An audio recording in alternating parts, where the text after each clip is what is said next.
Today and tomorrow I'll be discussing the Bhagavatam. So today I will discuss the pastime from Vamandev's perspective, and tomorrow I'll discuss it from Bali Maharaja's perspective. In that way, we'll try to get a broad picture of this pastime. So let's look at this now. I'll talk today three parts broadly. Vamandev's instructive talk on greed, then Vamandev's apparent greed. So he doesn't seem to walk his talk, and that is paradoxical. And then we will look at how this pastime is transmoral. It's not immoral. Normally, if somebody doesn't walk their talk, that's immoral, that's hypocritical. But for the Lord, it is transmoral. So let's look at these one by one. So this is a pastime very well known for talking about greed, and how Vamandev is speaking over here that we should be satisfied with what we have. I shouldn't ask for more. So let's look at greed at a little deeper level. Now, what would be the opposite of greed? We lived in a world where, if we consider a pendulum perspective, there is one set of people who think greed is good. In fact, before the environmental awareness came about, and instead of now green is good, that is the saying. Before that, the saying was greed is good, because they felt, because it was thought that the greed is the fuel for the economy. Greed is what causes human progress. And the common conception was the opposite of greed would be lethargy. You people just become lazy and good for nothing and useless. So it is greed that drives people. So one extreme, one idea of the opposite of greed could be lethargy. Now, the other extreme for the opposite of greed can be satisfaction. Now, why am I saying this is an extreme? I'll explain that as I move forward. And in between the two of them is gratitude.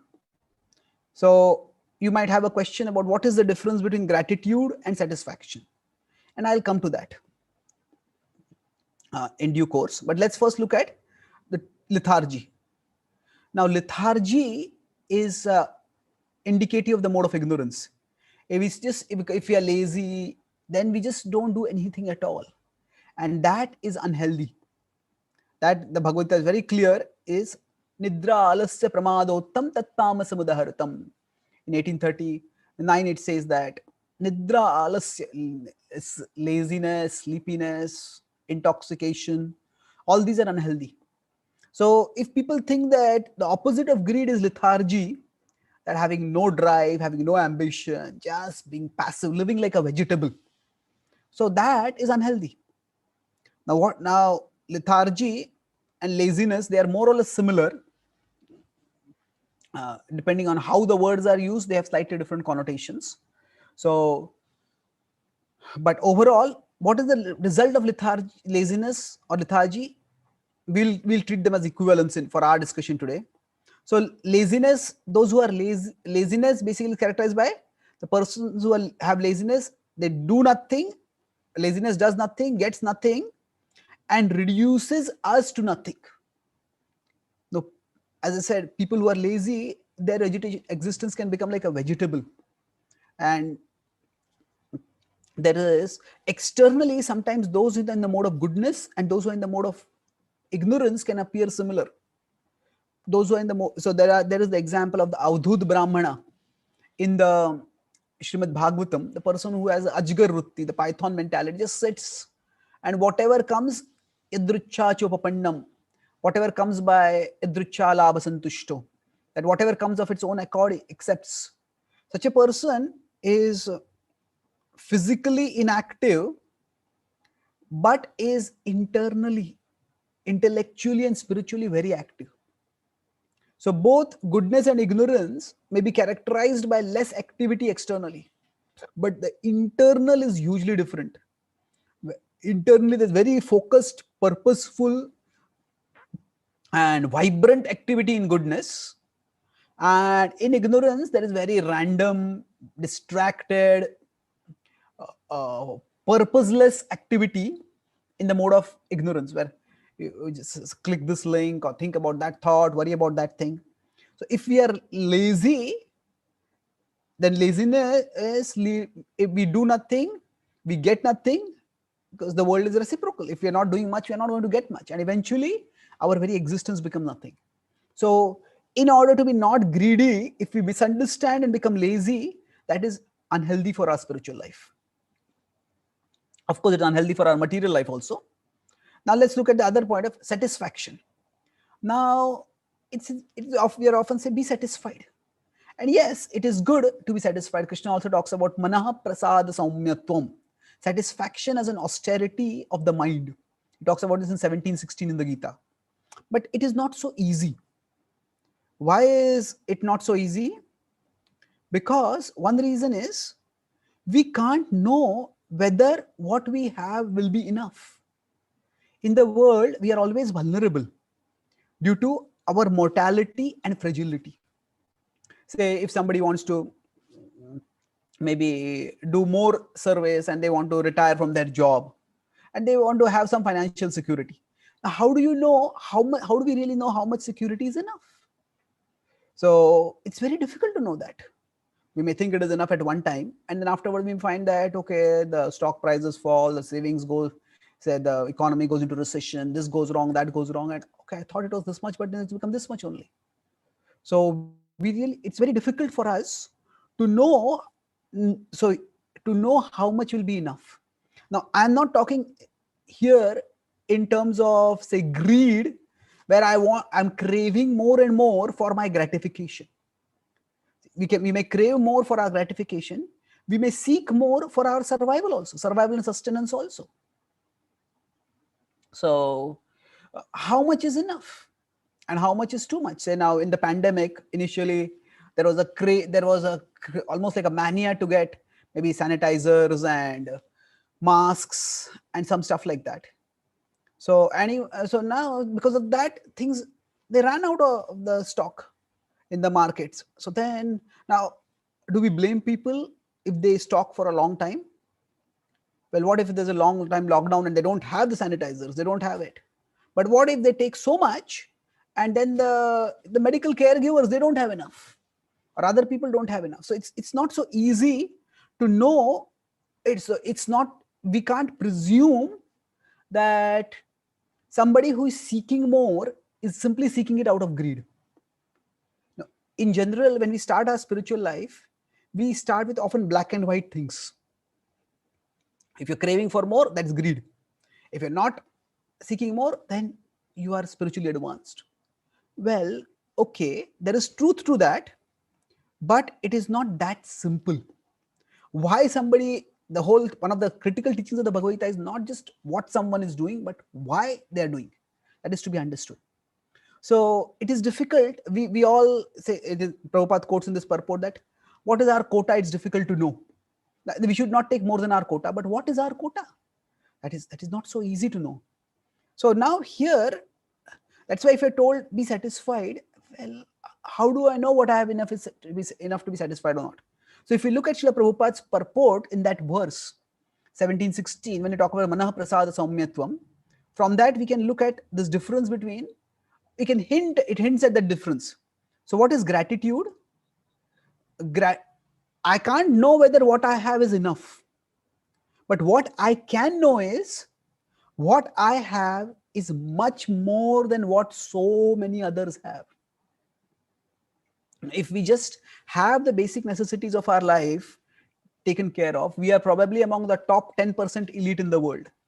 And if we have some level of comforts and savings, then we are probably among the top 3 or 5% of the world. And if you look at human history, we put aside the history as described in the scriptures, because that is not so much easily traceable by our mundane records.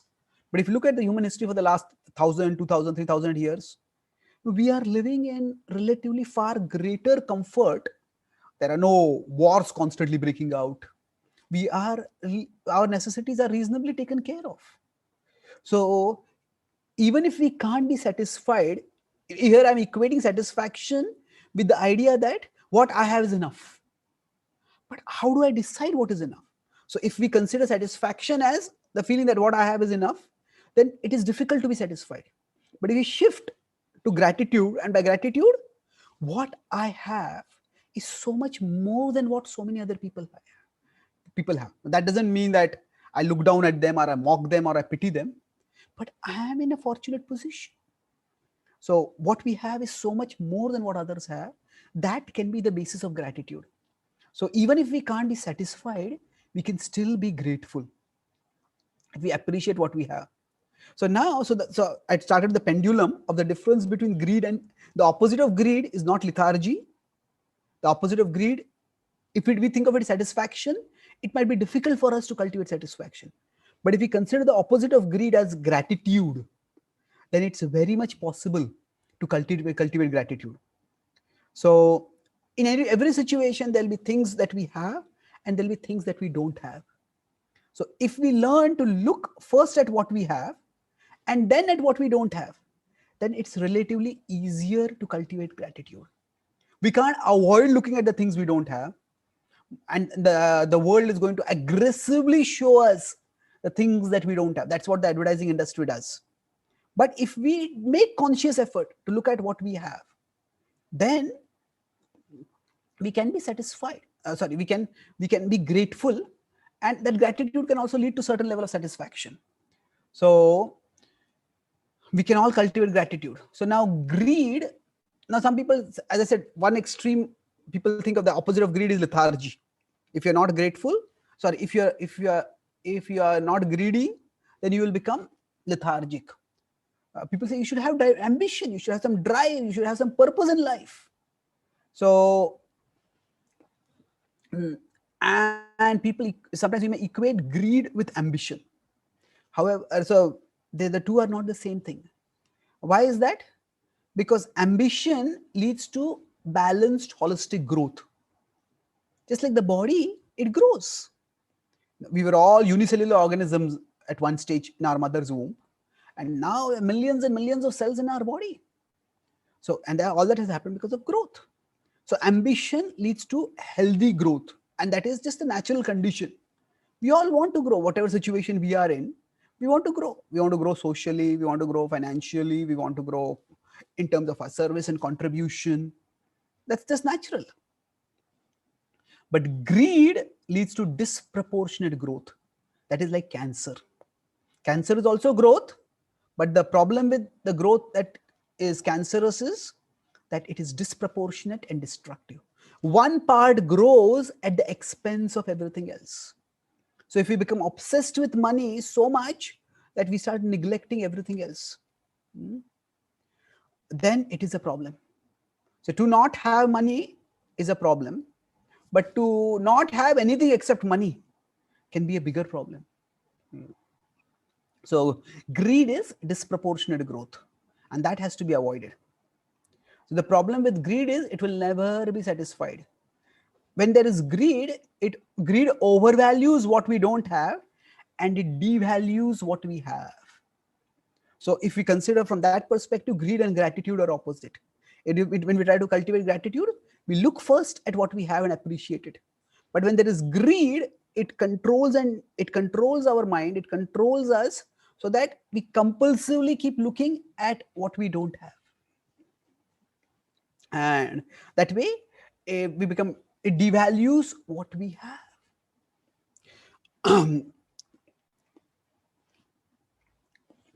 So moving forward, so this is the first part. So Vamandev, the instruction that he gives about being contented, about staying, of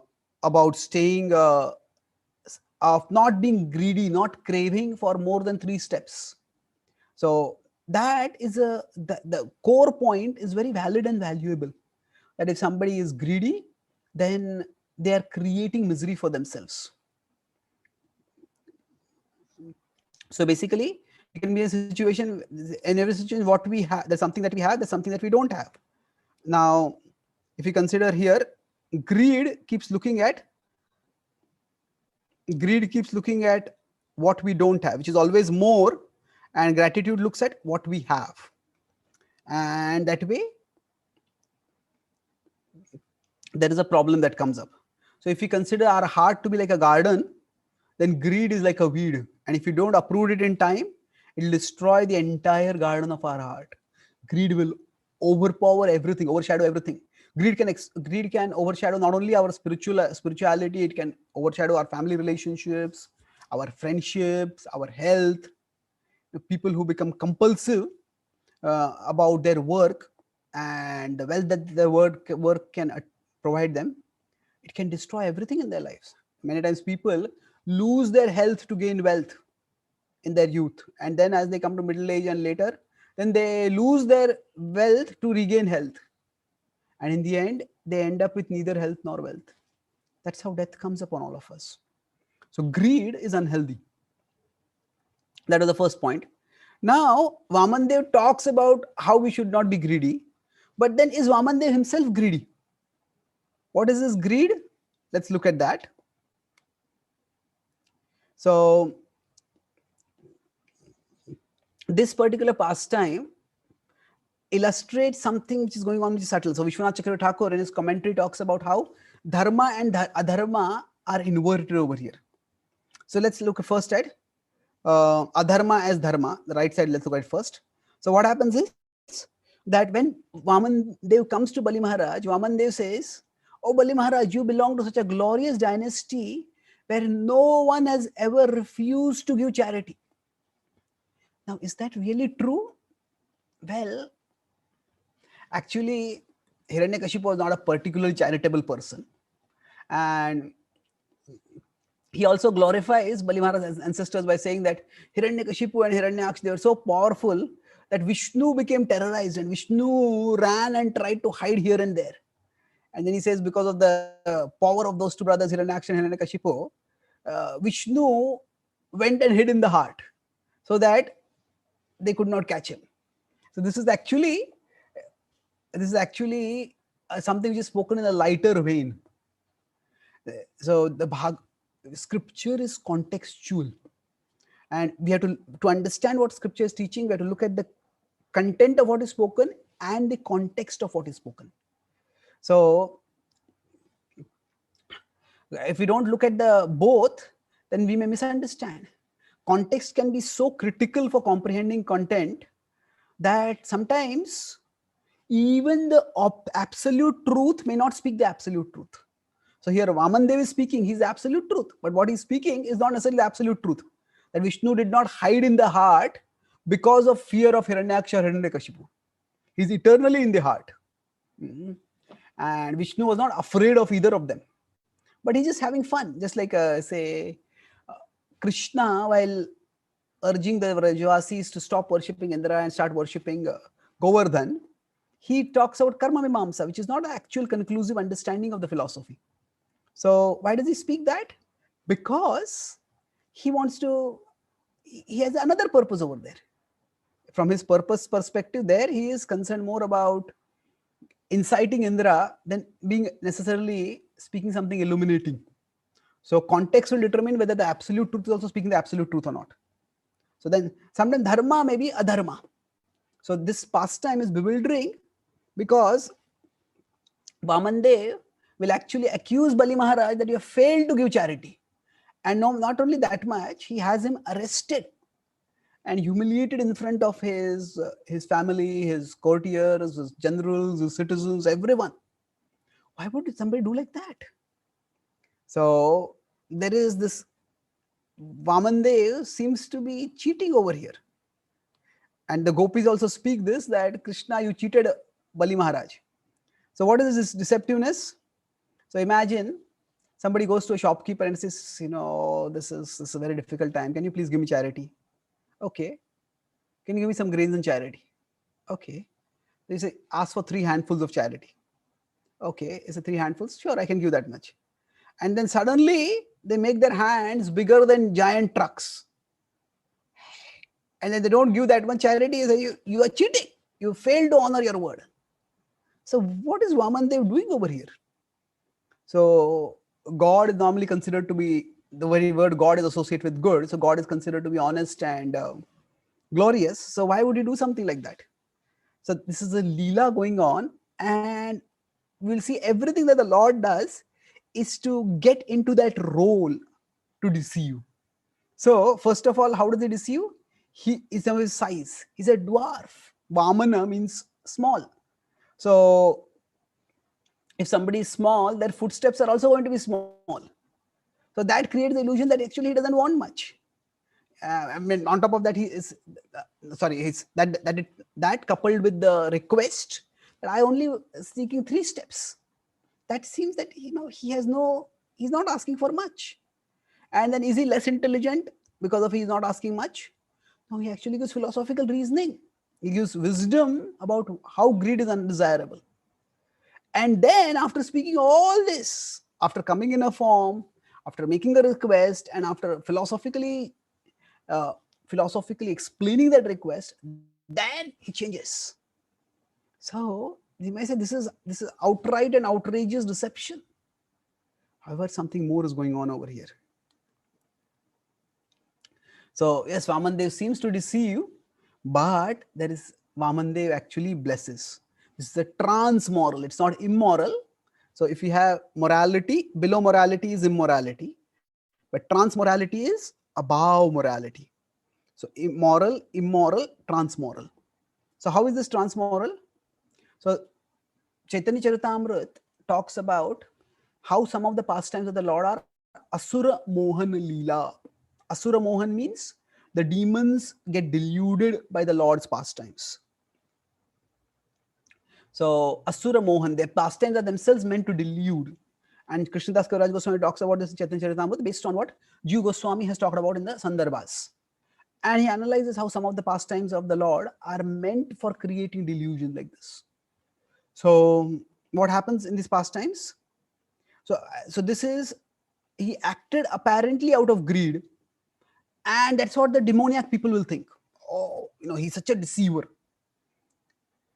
But what happened by that is he actually freed Bali Maharaj from greed. So the Lord acts in this world ultimately for our benediction. He's Om Purnamadaha Purnamidam. He's complete and perfect.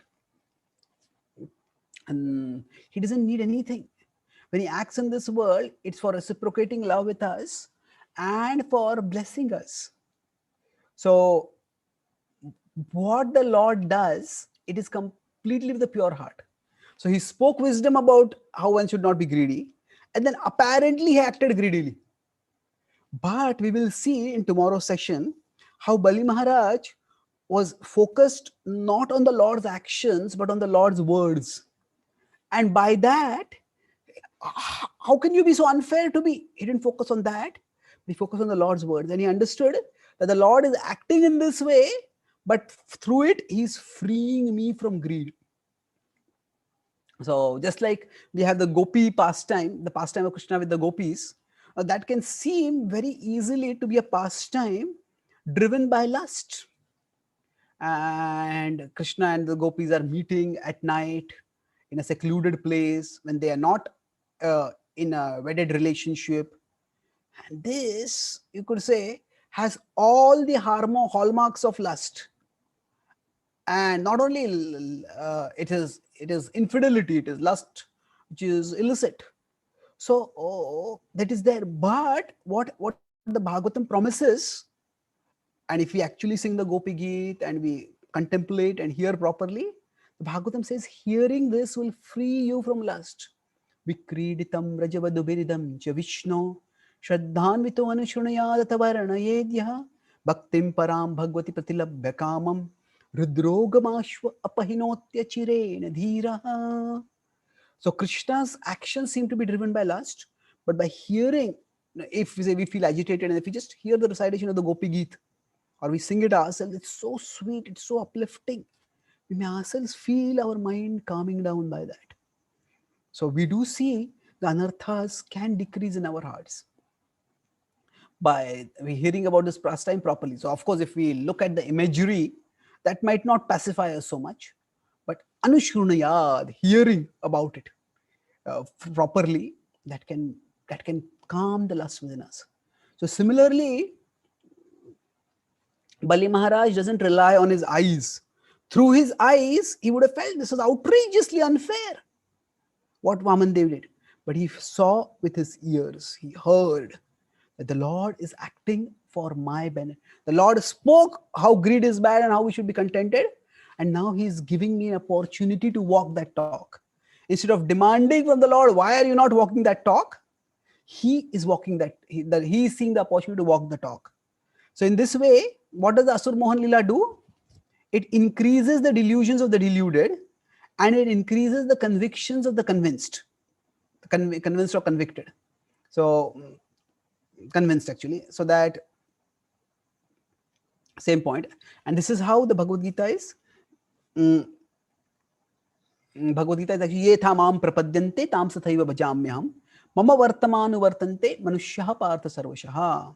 That all people surrender unto me, I reward them accordingly. So if somebody approaches with a demoniac intention, then even the Lord's pastimes can can actually increase the demoniac mentality. But if somebody approaches with a devotional disposition, then the devotional disposition will increase. So I earlier said that hearing the Lord's pastimes can remove lust. But when? When we have the desire for lust to be removed, when we seek purification and then we hear the Gopi Gita, our hearts will become purified. But if somebody is in the desire to say watch or read something sensually stimulating, and with that mood they read the Gopi Gita or they see the pictures of the Gopi Gita, then lust is not going to be removed. So it depends on our intention how the reciprocation from the Lord will come. So that the Lord is actually blessing Bali Maharaj. This is revealed through Prahlad's prayer, where Prahlad says that Prahlad Maharaj says, you freed my grandson from attachment to wealth, and my wisdom, my instructions couldn't do it. His demoniac birth made it difficult for him to give up the attachment, but you did that, and maybe you be glorious. Thank you, my dear Lord. It's like a paraphrase of his prayer. This is what Prahlad prays. So is Bali Maharaj cheated by the Lord? No. Actually, Bali Maharaj lost all possessions, but he gained the possessor of all possessions. He lost Lakshmi, but he got Lakshmipati. And the Lord became his doorkeeper, and not just the doorkeeper outside his door, but the Lord also became his heart's ruler, his heart's Lord.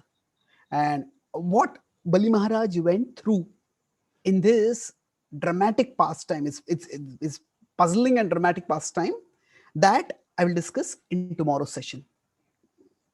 So I'll summarize what I spoke today, and then we can have a few questions if there is time and if there are questions. So broadly, I spoke today on the topic of how Bali Maharaj, the Vamandev Bali Maharaj pastime, and we talk about it from Vamandev's perspective today. 3 broad points. First is Vamandev's instruction on greed, and we went a little deeper. Instead of just saying don't be greedy, what does it mean practically? Don't be greedy doesn't mean be lazy. That is undesirable. Laziness does nothing, gets nothing, and reduces us to nothing. And then we may say opposite of greed is being satisfied. But does that mean that we should not seek more? Well, okay, we shouldn't seek more out of craving for gratification, but sometimes we may need more for security itself. So how do we decide? Because we always remain vulnerable in the world. So one level is we understand our spiritual invulnerability, but at the material level, we still are fragile and vulnerable. So even if being satisfied with what we have, it seems difficult because we can never know how much is enough, but we can see the opposite of greed as gratitude. Gratitude means we appreciate that what we have, even if we aren't sure whether it is enough, it is far more than what many other people have, and therefore we can appreciate what we have. So the opposite of greed is not the same as ambition, because ambition leads to healthy holistic growth. Greed leads to disproportionate destructive growth, like the growth of cancer in the body. And so we saw the diagram. Look at what we have and feel grateful. Look first at what we have and feel grateful. But if you have greed will overvalue what we don't have and devalue what we have. So then I talked about Bali Maharaj. Was Vamandev cheating Bali Maharaj? So Vamandev spoke words that sometimes he spoke adharma as dharma, dharma as adharma, as Vishwanath Chakravarti Thakur says. And Vaman's action seems to be outrageous. He asks for 3 feet. He says that I'm going, that I'm not going to be greedy. He is in tiny form also. So what he seems to be asking is utterly insignificant. But then he asks something devastatingly huge. It's like asking for 3 handfuls of charity and making the hands bigger than trucks. 3 handfuls of grains. So why does the Lord do that? It's his transmoral pastime. Just as the Lord seems to act out of lust in reciprocating with the gopis, but actually is acting out of pure intention to reciprocate love. And if we approach devotionally, then the apparently lusty actions of the Lord will free us from lust. And similarly, the apparently greedy actions of Vaman Dev, where he first says we should not be greedy and then he becomes greedy, he acts greedily, those actions will free us from greed. And that's what happened to Bali Maharaj. Because he did not focus on Pratyaksha Praman, he didn't focus on his eyes and what he saw with the eyes, but he focused on his ears. He uses intelligence. Shabda Praman, he focused not on the Lord's actions, but on the Lord's instructions. And through the instructions, when he saw the Lord's actions, he realized that he was being freed from attachment to possessions, and he was going to be blessed with attachment to the Lord of all possessions. Thank you very much. Hare Krishna. Are there any questions or comments?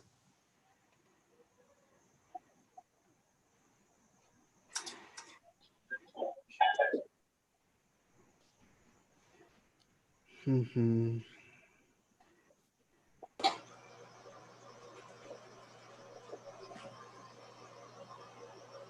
Hare Krishna. Hare Krishna. Prabhu, thank you. I have a question. Do I need to turn on my video? Okay, hold on. All right, here I am. So I have a question, and the question relates to charity. When hearing you, I thought a lot about giving to Krishna consciousness, to the movement, and you know, in other religions, I was a Christian for a long time, and they would admonish us to give, but they wouldn't specify like, you know, what it goes towards. And I heard there was a portion in the Bhagavad Gita that speaks about when you give to Krishna, to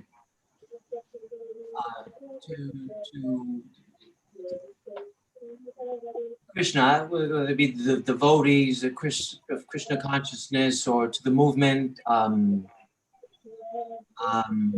you please tell me where it is in the Bhagavad Gita that it specifies what portions? Because I have a family, yes,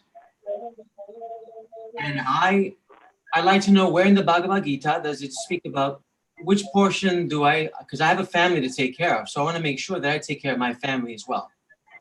Okay, so let me paraphrase your question before we can go ahead and answer. So what you are saying is that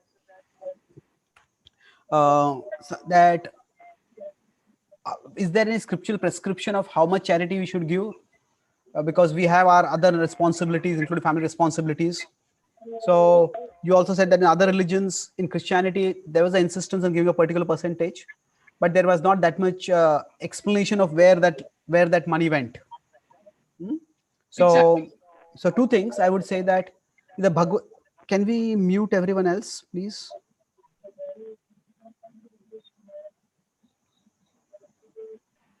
Can we mute everyone? Okay. So the Bhagavad Gita, in some ways, is an emergency book. It is 700 verses spoken on a battlefield, and the book has a particular purpose. The purpose is not so much to tell Arjuna how to follow a particular path. It is to tell Arjuna which path to follow. So Arjuna lived in a cultured society where he knew about various paths. He knew about karma yoga, he knew about bhakti yoga, he knew about jnana yoga. So his confusion was not the specifics of how to follow the path. It was the principle about the decision making about which path to follow. So if you want to speak about giving a percentage of charity, now how many rounds to chant? That, no, there's no mention of that. There's no mention of, say, if you are doing worship of the deities, how many times we move the hand in a circle. The Bhagavad Gita is talking about decision making regarding which path to follow in life. It is not talking about specifics of how to follow a particular path. There's no path specifics are given at all. Yoga, some specifics are given in the 6th chapter. Similarly, bhakti, some things are mentioned that we should remember the Lord, but that's very general principle. Yoga also, it says, okay, go into the forest, be in a place which is inactive. That's also very general principles. So the Bhagavad Gita doesn't, because it is spoken in a context where in the middle of a war field, so it focuses not on principles, not on specifics. Secondly, there are dharma shastras, which is a whole different genre of books which talk about specifics uh, about practices. So in general, the specifics of practices are given by the living teachers. There is a written tradition and there is an oral tradition. So the oral tradition is what keeps has kept spirituality alive across the world for millennia. Before a few hundred years ago, books were very difficult to get before the printing press came about. So books were written largely by scholars for scholars, and general people heard from the scholarly teachers. So it would be every village might have some small temple or some other holy place, and there would be some saintly people over there, some wise people over there. They would speak. So now Srila Prabhupada, when he started the Krishna consciousness movement, it is a global movement. So he had to do through the written tradition what was traditionally done through the oral tradition. He had to do through his books what was done through the oral tradition. And that's why there are many specifics in his books, which we have to understand that the specifics are for specific contexts. Now, I'm not saying that everything is for specific context. That is a different discussion. We discussed this in an earlier Bhagavatam class about principles and details. But the point is that that Prabhupada, even in the early days of his movement, even when he had written he had not even started ISKCON. The first canto of the Srimad Bhagavatam was written when he was just like almost a single sannyasi in Vrindavan. At that time, he translated the Bhagavatam, Nityam Bhagavata Sevaya, as having everyday Bhagavatam class.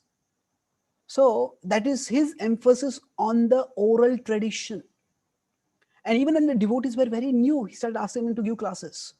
So the idea is these specifics about how much charity to give, there'll be some statements in the books, but those space statements, we have to see them that they are spoken in a particular context and we live in a different context. And that's why we need to consult our teachers, our guides in our present situation.